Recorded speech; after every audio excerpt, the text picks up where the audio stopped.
Dear friends, कैसे हैं आप सब। उम्मीद करती हूँ कि आप लोग अच्छे नहीं बल्कि बहुत अच्छे होंगे। सबसे पहले मैं अपने हर बढ़ते हुए सब्सक्राइबर को थैंक्स कहती हूँ, जिनकी वजह से मुझे आगे बढ़ने का मोटिवेशन मिलता है। टाइटल पढ़ के आपने जाना होगा कि मैं किस बारे में बात करने जा रही हूँ, तो अपने उसी वीडियो को मैं आगे बढ़ाती हूँ। फ्रेंड्स, सबसे पहले मैं एक उदाहरण लेकर चलती हूँ। आप लोगों को याद होगा 90s में एक बहुत ही पॉपुलर शो आता था, शक्तिमान। बच्चों में बहुत ही पॉपुलर था। उसमें जो सेकंड नंबर में गीता विश्वास बनी थी, उनका असली नाम था वैष्णवी जोशी। नाम से ही आपको पता चल रहा है कि वो कौन से धर्म से बिलोंग करती हैं। लेकिन एक इंटरव्यू में उन्होंने बताया था, जब मुकेश खन्ना ने उनसे पूछा था कि वैष्णवी जोशी हैं आप, और फिर सरनेम जो है वो मैकडोनल्ड, इस तरह से उन्होंने पूछा था, तो उन्होंने बताया था कि पहले उनके पास खाने को भी कुछ नहीं था। लेकिन फिर जैसे ही उन्होंने क्रिश्चियनिटी को अपनाया, उनके साथ एक के बाद एक मिरेकल होने लगे। कभी नोटों की गड्डी दरवाजे पे मिलती, शक्तिमान में रोल भी उसके बाद ही मिला। लाइफ में बहुत इम्प्रूवमेंट हुए, इसलिए उन्होंने ईसाई धर्म को अपना लिया। तो फ्रेंड्स, इस वाक्य को याद रखिएगा, क्योंकि आगे चलकर ये वाक्य बार बार बार यूज़ होगा। तो फ्रेंड्स, अक्सर नाम मुगलों पर आता है कि मुगलों ने फोर्सफुली तरीके से धर्मांतरण करवाए हैं। लोगों को मारकर, पीटकर, मौत का डर दिखाकर, उन पर बहुत अत्याचार करके उन्होंने धर्मांतरण करवाए हैं। लेकिन फ्रेंड्स, ये कन्वर्जन तो क्रिश्चियन ने भी किया है, और बहुत ऊंचे लेवल पर किया है। कैसे, इसके बारे में अब हम बात करेंगे। फ्रेंड्स, कुछ क्रिश्चियन पास्टर ऐसा करते हैं, जो क्रिश्चियन धर्म का प्रचारक प्रसारक होते हैं, वो ऐसा करते हैं कि जो अनपढ़ लोग हैं, जो छोटे लोग हैं, जो शिक्षा से वंचित हैं, जो दलित वर्ग के लोग हैं, जो अंधविश्वासी लोग हैं, उनमें जादू टोना टोटके से कैंसर तक की बीमारियों को ठीक करने का दावा करते हैं। और ये उन्हें अपनी तरफ खींचने का सबसे आसान तरीका है। भाई, जो दुखी व्यक्ति है, जिसके पास कुछ नहीं है, इलाज के लिए पैसे नहीं है, इन भयानक भीषण बीमारियों से जूझ रहा है, या फिर वो नहीं तो उसका अपना जूझ रहा है, तो वो कहाँ जाएगा? वो इन्हीं लोगों के संपर्क में आएगा। पंजाब में बॉर्डर एरिया में जो गांव के गांव है, पूरी तरीके से कन्वर्ट हो चुके हैं। यहाँ तक कि जिन्हें हम कहते थे, अरे ये तो कट्टर हिंदू हैं, वो कट्टर हिंदू भी ईशु ईशु के गीत गाते हैं, उनमें कन्वर्ट हो चुके हैं। क्रिश्चियनिटी जो है बहुत अच्छे से फल फूल रही है। कभी ज़बरदस्ती लोगों को क्रिश्चियन बनाया जाता है, कभी उन्हें पैसे देकर क्रिश्चियन बनाया जाता है। कुछ लोग ऐसा कहते हैं कि जो क्रिश्चियनिटी है वो अंग्रेज़ों के आने के बाद आई, लेकिन फ्रेंड्स, ऐसा नहीं है। क्रिश्चियनिटी तो बहुत पहले ही भारत में एंटर कर चुकी थी। कैसे? फ्रेंड्स, अगर हम बाइबल उठा के पढ़ें तो हमें पता चलेगा कि जीसस क्राइस्ट के 12 अनुयायी थे, 12 शिष्य थे, जिन्हें उन्होंने ये जिम्मेदारी सौंपी थी कि तुम लोग जाओ और सब लोगों में अपने धर्म का प्रचार प्रसार करो। यहाँ सोचने वाली और समझने वाली बात यह है कि उन्होंने अपने धर्म का प्रचार प्रसार करने के लिए कहा था। उन्होंने ये नहीं कहा था कि उनकी मजबूरी का फ़ायदा उठाओ, जिन पे पैसे नहीं उनको पैसे दे के क्रिश्चियन में चेंज कर दो, या फिर उनको मार पीट के क्रिश्चियनिटी में चेंज करो। वो तो खुद ही दया के सागर थे। तो उन्होंने ऐसा नहीं कहा था, लेकिन ऐसा हुआ। क्रिश्चियन मिशनरीज का मतलब क्या होता है? इसका मतलब यही होता है कि एक मिशन पर जाना और ज़्यादा से ज़्यादा लोगों को अपने जैसा बनाना। फिर उसके बाद क्या हुआ? तो उनका ही एक अनुयायी सेंट थॉमस जो थे, वो इंडिया आए। 52 एडी में वो केरला गए। वहाँ पे उस समय कुषाण एम्पायर चलता था। सदर्न भारत में चेरा और चोला डायनेस्टी रूल करती थी, जिनका रोमन एम्पायर और मिडिल ईस्ट के साथ काफ़ी व्यापार होता था। इसी ट्रेड रूल से ही सेंट थॉमस केरला पहुंचे, जिसके बाद उन्होंने केरला में क्रिश्चियनिटी को बढ़ाया, फैलाया, चर्चेस खोली। अब 16 सेंचुरी आई, उसमें वास्को डिगामा जो था वो भारत आए। यहाँ आने के बाद उन्हें पता चला कि यहाँ तो ईसाई धर्म पहले से ही है। उसके बाद क्या हुआ कि पोर्चुगीज ने गोवा, कर्नाटका, केरला, तमिलनाडु में यूरोपियन क्रिश्चियनिटी को इंट्रोड्यूस किया। किस तरह इंट्रोड्यूस किया? मंदिरों को तोड़ा फोड़ा गया और चर्चेस को खोला गया। गोवा में हिंदुओं को बहुत बुरी तरह से मारा पीटा गया, मौत का डर दिखाया गया, बहुत से कुकर्म किए गए, फोर्सफुली उन्हें क्रिश्चियन में बदला गया।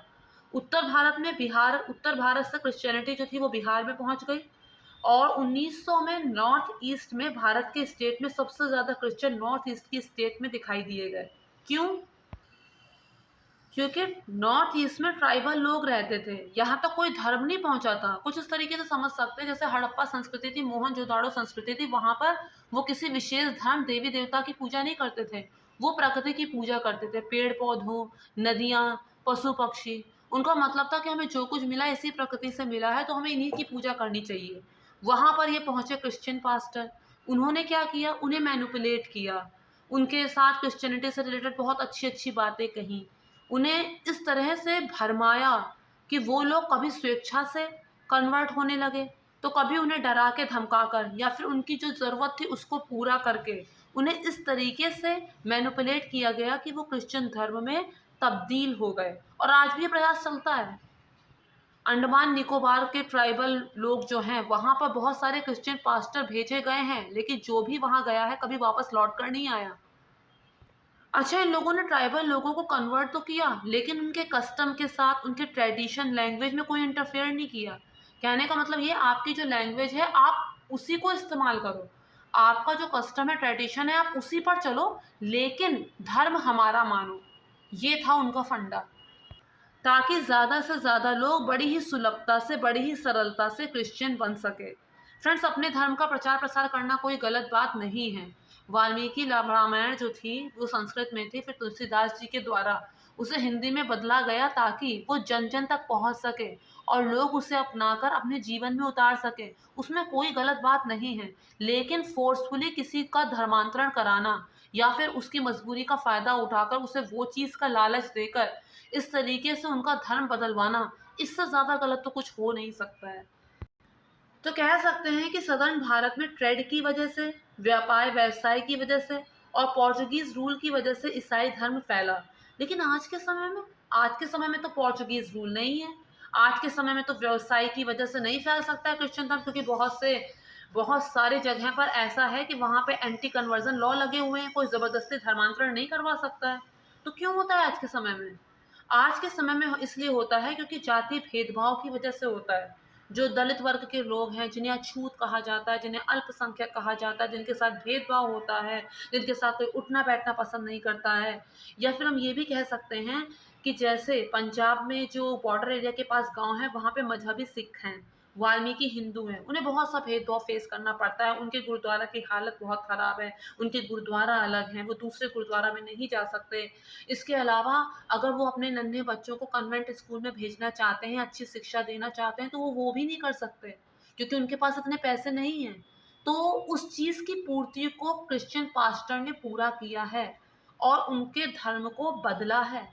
जिनके खुद के समुदाय ने उन्हें रिजेक्ट कर दिया। चर्चेस में ऐसा सिस्टम नहीं है। मोस्टली सभी चर्चेस में ऐसा होता है कि कौन जाति है, विजाति है, अछूत है, अल्पसंख्यक है, कोई भी है, सब के सब अंदर जा सकते हैं। उनका अंदर आना अलाउ है। अब ऐसे लोग जिन्हें उन्हीं के समाज ने बिरादरी से बाहर कर रखा है, उनके साथ अछूतो भेदभाव जैसा व्यवहार हो रहा है, तो जहाँ भी उन्हें थोड़ा भी सम्मान मिलेगा, थोड़ी भी कम्फ़र्ट मिलेगा, थोड़ी-सी भी उन्हें रिस्पेक्ट दिखाई देगी, तो वो उस ओर खींचे ही जाएँगे। इसके अलावा बहुत बड़ी चीज़ जो ये कर रहे हैं, वो ये कर रहे हैं, भई हर माँ-बाप चाहते हैं कि उनके बच्चे अच्छे से अच्छे स्कूल में पढ़ें, जिसके लिए वो अपनी तरफ से पूरा ज़ोर लगाते हैं। मैं सभ्य माँ-बापों की बात कर रही हूँ, सबकी बात नहीं कर रही हूँ।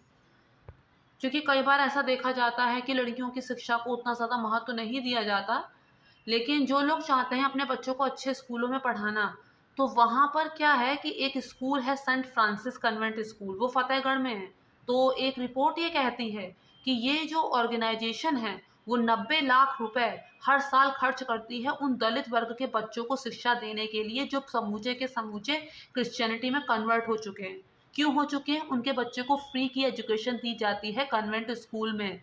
वहाँ वो कैसे जाते हैं? 4-5 गाँव से बच्चों को लेती है स्कूल बस फ्री में और उन्हें स्कूल छोड़ के आती है, उन्हें स्कूल से लेने जाती है।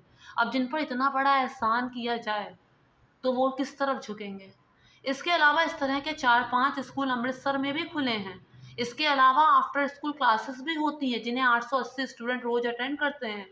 तो ऐसा समुदाय जो लड़ रहा है भूख से, क्योंकि इंसान धर्म या आस्था उसका पालन तो बाद में करेगा ना, पहले तो उसका पेट भरा हुआ होना चाहिए। लेकिन फ्रेंड्स, इस चीज़ का एहसास कहाँ होता है सब लोगों को? सबको अपनी भूख का एहसास होता है, लेकिन दूसरे की भूख का एहसास नहीं होता।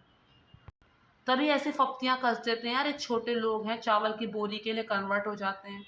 तो फ्रेंड्स, जिसके पास खाने को कुछ नहीं है, तो उसे अगर कोई भोजन देगा और कन्वर्ट होने के लिए कहेगा, तो फिर वो क्या जवाब देगा?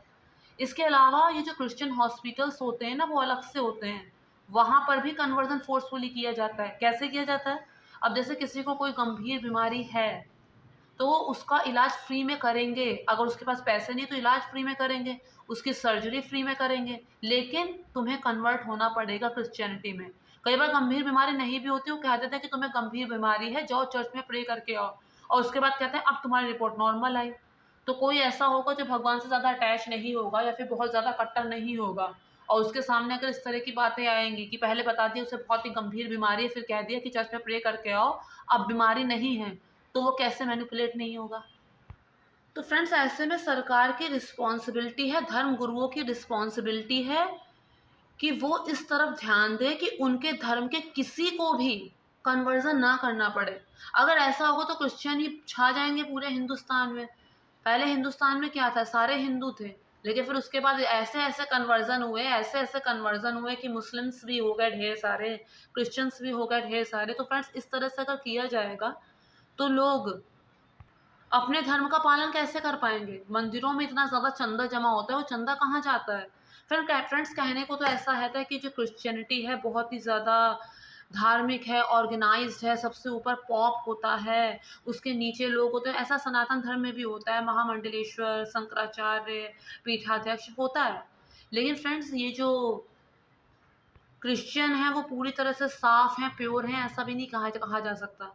बहुत सारे चर्च ऐसे हैं, जहाँ पर तो सबसे ऊँची पोस्ट पर है पोप, उन पर सीरियस एलिगेशन लगे हैं कि बच्चों के साथ कुकर्म करने तक के, और कई बार साबित तक हुए हैं। इसके अलावा जो फ़ादर वगैरह हैं बहुत से चर्चेज़ के, उन पर भी ऐसे एलिगेशन लगे हैं और साबित भी हुए हैं। तो फ्रेंड्स, ऐसा कहा नहीं जा सकता है। ये खाली फ़ायदा उठाया जा रहा है लोगों का, उनकी मूलभूत आवश्यकताओं को समझने का और उसी हिसाब से उनका धर्मांतरण करने का। तो अगर अपने-अपने धर्म के लोगों को बचाना है दूसरे धर्म में परिवर्तित होने से, तो उन्हें वो सुविधाएँ दी जानी चाहिए, जो ये लोग दे रहे हैं। भाई, इंसान को क्या चाहिए? अगर उसकी बेसिक नीड पूरी पूरी हो रही है, समाज में उसके साथ दुर्व्यवहार नहीं हो रहा है, भेदभाव, सबसे बड़ी जो चीज़ जो होती है ना, वो भेदभाव होता है। और जो भेदभाव का कीड़ा होता है ना, वो कभी भी किसी परिवार को फलने-फूलने या पनपने नहीं देता।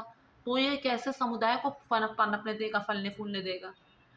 तो ये जो अगर ये चीज़ें बंद करनी है, तो इसके लिए सरकार को भी सामने आना पड़ेगा और धर्मगुरुओं को भी सामने आना पड़ेगा, ताकि लोगों को एक बोरी चावल के लिए कन्वर्ट ना होना पड़े।